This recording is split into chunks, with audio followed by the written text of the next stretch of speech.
Le DaFresh Morning, c'est 104.5 tonnes de bonne humeur. Tous les matins sur Urban FM. Sur les 104.5 Urban FM, la station urbaine, on est avec Mosley. Mosley, bonjour. Bonjour DaFresh, bonjour tout le monde. Comment tu vas ce matin? Ça va très bien, merci. Ton long week-end. Il a vraiment été long, hein, parce que ça aurait été un super. Tu fais déjà les posts sur la SCG. Hein?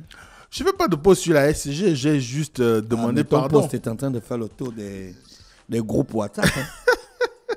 J'ai juste demandé pardon à la SCG. Tu demandes pardon à la SCG, pourquoi? Mais à peine j'arrive chez moi, j'ai juste le temps d'aller chercher à me laver les mains, coupure. Oh, moi, tu dois déjà être habitué, ça fait partie de ton mode de vie. Oh, moi, j'ai un handicap chez moi. Chez moi, quand il y a coupure d'électricité, il n'y a pas de l'eau. Oui, c'est parce clair. Parce qu'on a un suppresseur, tu vois. Donc, du coup, je me suis dit, mais comment on peut arriver à ce moment-là où j'ai déjà du savon sur les mains? Eh ben, heureusement que j'ai des damjans à la maison en cas de coupure. Donc, je me suis nettoyé quand même avec l'eau qui était en réserve. Et puis, je me suis dit, il fallait que je demande pardon à la grande dame. Pour que peut-être... Comment ça demander pardon? C'est ironique en fait.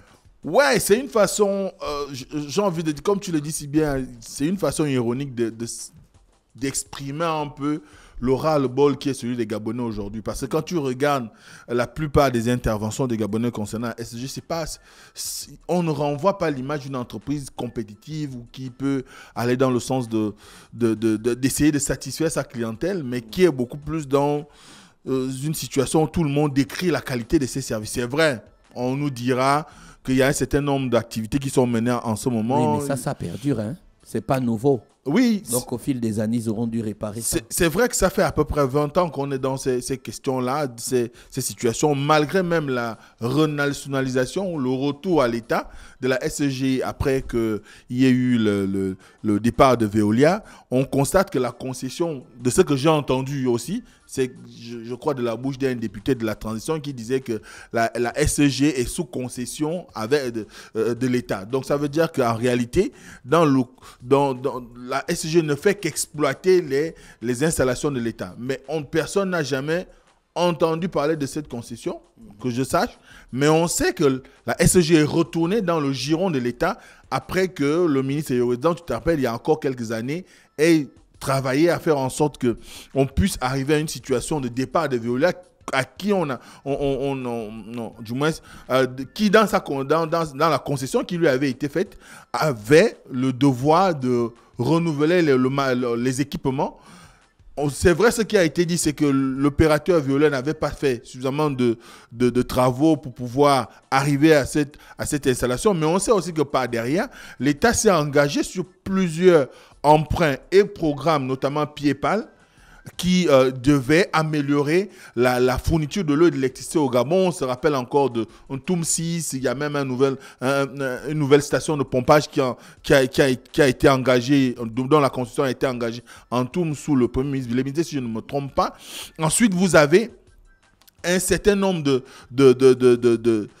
d'actions qui sont menées par l'État pour pouvoir améliorer la desserte en eau à Libreville. On a subi dernièrement les travaux de la station de pompage du PK5 qui ne sont pas encore arrivés à leur terme, mais on voit quand même qu'on a réouvert la route. Ça sous-entend qu'il y a peut-être une amélioration, mais dans les quartiers, les gens ont encore du mal à comprendre ce qui se passe. L'électricité aussi, c'est un autre problème. Parce que même en ce qui concerne l'électricité, on se retrouve encore avec des coupures parfois qui sont incompréhensibles. À des heures indues, à des moments où vous êtes attablés. Bon, à un moment donné, les gens se demandent qu'est-ce qui se passe réellement. Si c'est de l'eau, on voit les travaux, mais l'électricité, qu'en est-il? Parce que les gens ne savent pas pourquoi il y a des coupures. C'est vrai, on a souvent tendance à nous expliquer, donner la raison de le niveau d'eau de Kingele baisse souvent, mais ça, j'essaye d'être un peu trivial pour qu'on soit dans la capacité à pouvoir transmettre ce qui est ressenti par les populations. Donc à ce moment-là, on voit bien qu'il y a une situation à la SCG aujourd'hui qui fait que parmi les populations sont désemparées. Il y a des gens aujourd'hui qui ont du mal maintenant à faire des courses parce que tu ne sais pas à quel moment tu peux avoir une coupure et combien de temps elle peut durer. Il y a des endroits dans Libreville qui font 2, 3, 4 jours sans électricité. Il y a d'autres endroits, ça vient 20 minutes, 30 minutes. Ouais, c'est encore acceptable. Mais lorsqu'on va déjà une journée, 2 jours, 3 jours, quand on sait déjà la qualité des denrées que nous consommons, qu'on prend en grande surface ou dans les marchés, eh bien, venir encore les recongéler et les conserver à la maison, lorsque ça dégivre, la seule solution qui reste, c'est envoyer à la poubelle. Donc, à partir de ce temps, il y a des pertes. Sans oublier les retours d'électricité qui sont souvent accompagnés de fortes tensions, ce qui peut endommager l'électroménager dans les maisons. Donc, à partir de là, beaucoup de personnes ont des hésitations et on se demande quelle est la situation qui ferait qu'aujourd'hui, on ait ces coupures intempestives à Libreville, alors qu'on sait que l'électricité, c'est comme le sang aujourd'hui, c'est comme le sang dans une ville. Si on n'arrive pas à avoir de l'électricité en continu, c'est que, on ne répond pas aux normes qui correspondent à celles de la vie dans une ville. Donc, à partir de là... Pourquoi ne pas faire un poste sérieux et juste demander pardon à la STJ? Pourquoi ne pas t'exprimer sérieusement sur la problématique? Parce que sur les réseaux... Au lieu d'utiliser l'ironie pour faire passer ton message. Oui, parce que sur les réseaux, Tu donnes l'impression de quelqu'un qui veut juste faire rire. Non. En fait, sur les réseaux, le problème sur les réseaux, pour moi, c'est que je ne considère... C'est vrai, ça, les réseaux ont un véritable impact. Mais on a aussi le revers des réseaux, c'est que lorsqu'on raisonne sur les réseaux, les gens ont tendance à venir dire tout et n'importe quoi. Donc, le mieux, moi, j'ai l'avantage d'avoir une tribune comme celle-là, où je peux dire un certain nombre de choses. Ce qui fait que sur les réseaux, j'ai un peu de la réserve. Je n'ai pas envie d'utiliser toutes mes cartouches là-bas. Donc, je préfère, quand je suis à l'antenne, je peux dire un certain nombre de choses qui peuvent intéresser plus d'un et qui peuvent retracer le quotidien des gens. Or, sur les réseaux, les gens sont moins sérieux. Tout ce que j'ai dit là, si je le mettais sur Facebook ou sur Twitter ou encore Instagram ou même LinkedIn, on aura à peine 2 personnes qui iraient jusqu'au bout de la lecture. Parce qu'il faut écrire. Et moi, je ne suis pas très fort pour faire des vidéos et les poster sur ces réseaux-là, mais n'empêche qu'aujourd'hui, l'ironie peut servir à renseigner, à comprendre que là, le ton qu'il emploie, ce n'est pas un ton normal, c'est un ton pour quand même attirer l'attention. Il est impensable que tu rentres chez toi, au moment où tu dois embrasser ton enfant, ou vous devez passer à table, paf, il y a coupure.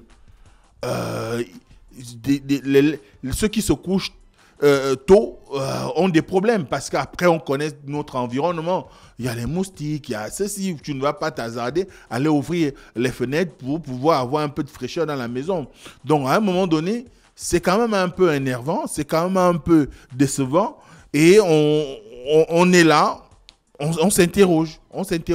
Et malheureusement, lorsque vous avez une coupure sectorielle, parfois, on ne vous donne aucune information. C'est bien lorsqu'il y a des communications qui vous disent de telle zone à telle zone, tel quartier, vous serez impacté par une coupure d'électricité pour des questions de maintenance de telle période. Mais là, au moins, vous vous préparez. Vous vous dites, il y aura une coupure d'électricité à tel moment. Mais une qui survient comme ça, sans qu'il y ait une communication quelconque, elle est nécessairement, ça vous énerve. Surtout si vous étiez en train de faire quelque chose d'important ou que vous aviez un rendez-vous important. Moi, j'ai vu où je vais dans une administration, où on est en train de parler avec le responsable, paf, coupure d'électricité. Il n'avait pas de groupe de secours. Donc, à partir de cet instant... à la base, il n'est pas censé avoir un groupe de secours. Il n'est pas censé. Le groupe de secours, c'est pour les entités qui travaillent en urgence. Tu vois, il n'est pas censé. Donc, du coup, tellement on était dans le black, on a dû sortir, mais on ne va pas parler des questions qui étaient en rapport avec notre visite dehors. Donc, on a écouté la rencontre et on s'est dit à une autre fois. Bon, imaginez un seul instant que ça aurait été un investisseur assez sérieux qui arrive, il va voir un responsable administratif et il a une coupure. Mais il va dire, mais ce pays, je ne peux pas faire confiance parce qu'il peut arriver que je mette mon argent et du jour au lendemain, bam, je me retrouve sans rien parce qu'un gars m'aurait délesté dans le noir quelque part. on a entendu parler des histoires du noir dans certains couloirs, dans les administrations. Donc, à un moment donné, il faut bien qu'on soit en mesure d'amener la SG à quand même respecter ses clients. Oui. À respecter ses clients. Ouais. Parce que nous payons, c'est de l'argent. Ouais. Et surtout que quand on fait aujourd'hui, on va dire, la comparaison entre il y a 5 ans, quand tu payais des unités de 2000, c'est que ça te donnait comme droit comme unité. Et aujourd'hui, eh ben, on se rend compte que les unités... On paye plus ça par rapport à la consommation. Voilà, par rapport à la consommation, ça devient plus cher. Donc, à partir de cet instant, il y a un besoin qu'il y ait une fourniture continue avec des normes de respect qu'il y a derrière. Au moins, quand vous avez coupé une zone, prenez la peine de rédiger une communication, même sur les réseaux, pour dire telle zone vous avez été impacté par une coupure parce qu'il y avait ça. Mais personne ne le fait parce qu'on se dit que les Gabonais sont quoi? Des personnes qui ne peuvent pas manifester leur mécontentement. Or, le service n'est pas de qualité. Donc, c'était ça l'objectif. Et c'était pour moi l'occasion de pouvoir un tout petit peu attirer l'attention sur ces questions de coupures tempestives qu'on rencontre à Libreville et qui aujourd'hui quand même obèrent un peu plus la capacité des ménages à pouvoir assumer leur quotidien, notamment, comme je l'ai dit tout à l'heure, en termes de réserve pour faire les provisions. Beaucoup de gens n'en font plus parce que tu ne sais pas à quel moment tu peux faire l'objet d'une coupure et qui peut durer 2 jours, 3 jours.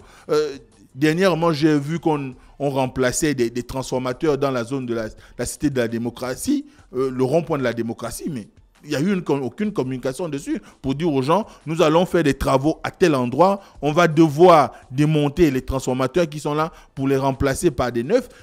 Rien du tout. Je suis sûr que les habitants de cette zone qui a été impactée, on s'est mal constaté qu'il y avait coupure, mais ils ne savaient pas pourquoi il y avait coupure.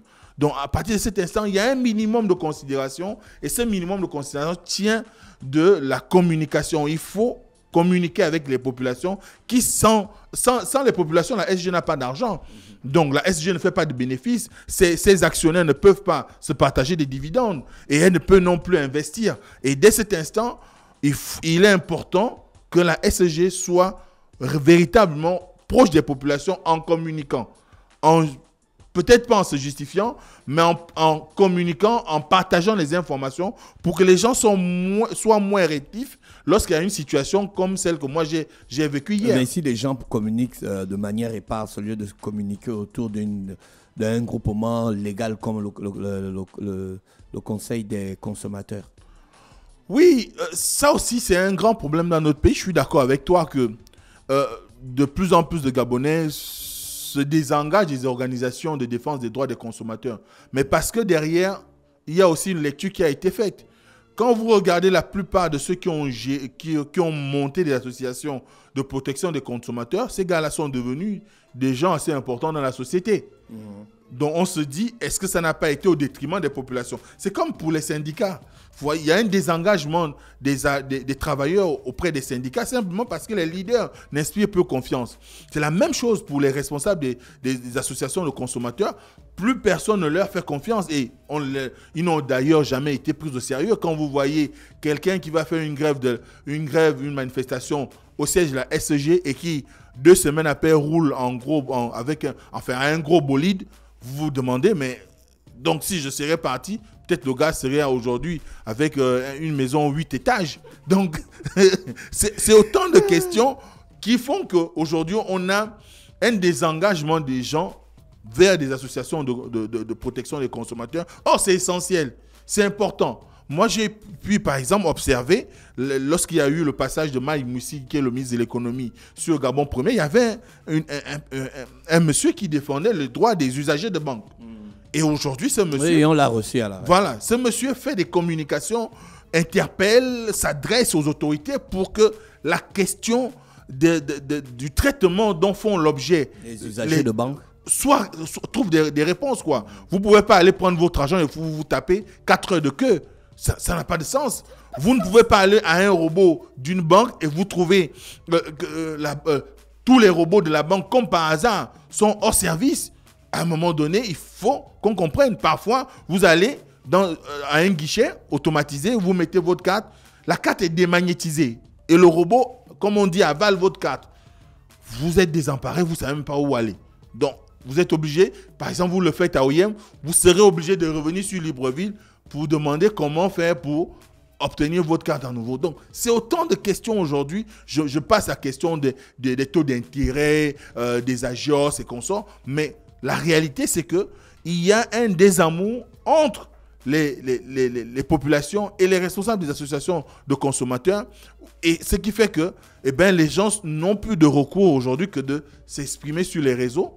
Et en s'exprimant sur les réseaux, on a parfois tendance à croire que quelqu'un d'important pourrait passer, lire la chose et puis se demander quand même qu'est-ce qui se passe, pourquoi le service est interrompu à tel endroit, pourquoi il y a eu telle ou telle situation par rapport au service, à la qualité du service, pourquoi il y a une dégradation à tel ou tel endroit. Donc c'est autant de choses qui font qu'aujourd'hui les gens sont obligés d'utiliser les réseaux et on connaît leur force. On a quand même vu certaines mobilisations, non seulement au Gabon, parce qu'il y en a eu, mais également à l'international, comment les réseaux sociaux ont contribué à réveiller la société ou encore réveiller les acteurs politiques ou encore les acteurs de la société civile pour se mobiliser pour un sujet. Donc, à partir de cet instant, on ne peut pas tenir en rigueur aux populations d'aller de façon éparse s'exprimer ou se répandre sur les réseaux sociaux. Mais c'est la seule voie qui leur reste au regard de la situation qui n'est pas très très confortable, du moins qui n'est pas intéressante vis-à-vis des organisations de défense des droits des consommateurs. Merci, Mosley, avec nous ce matin sur les 104.5 Urban FM, la station Urban. On se retrouve demain lorsqu'il sera exactement 7h en mode old school. Voici l'horoscope des auditeurs. Chers auditeurs, le DAF Fresh Morning, c'est 104.5 tonnes de bonne humeur. Tous les matins sur Urban FM.